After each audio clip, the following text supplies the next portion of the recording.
சண்டியரின் காதல். அத்தியாயம் 5. மோன காதலின் முழு வெள்ளி.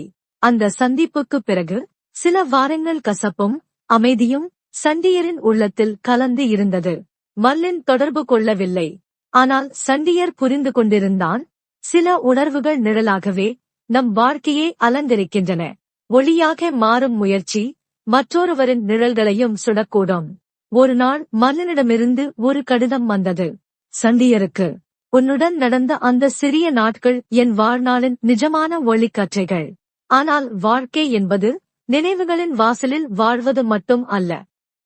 பக்கத்தில் இருப்பவர்களின் கைகளை பிடித்து பயணிப்பதும். என் கணவர் மனோகர் என் தோழனாய் மாறிவிட்டார். என் குழந்தைகள் என் உலகம்.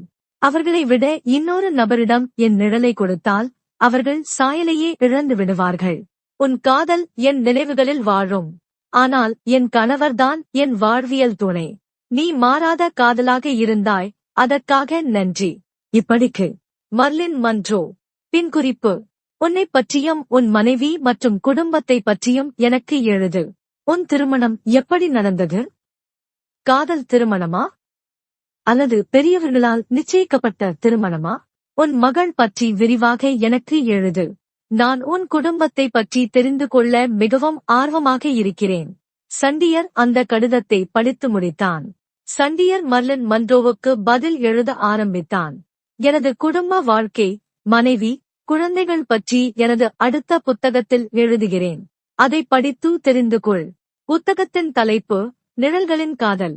இந்த கடிதத்தை படித்து முடித்ததும் மர்லின் அந்த புத்தகத்திற்காக காத்திருக்க ஆரம்பித்தாள். நீங்களும் காத்திருங்கள் என் வாழ்வியல் கதைக்காக. என் நிழல்களின் காதல். சில காதல்கள் சொல்லப்படாமல் உயிர் வாழ்கின்றன. சில காத்திருப்புகள் முடிவின்றி, தீர்வில்லாமல் அழகாகத் துடிக்கின்றன. சில நிழல்கள் தானாக நிஜமாகின்றன. அவை தோல்வி அல்ல, அவை மரபில்லாத வெற்றி.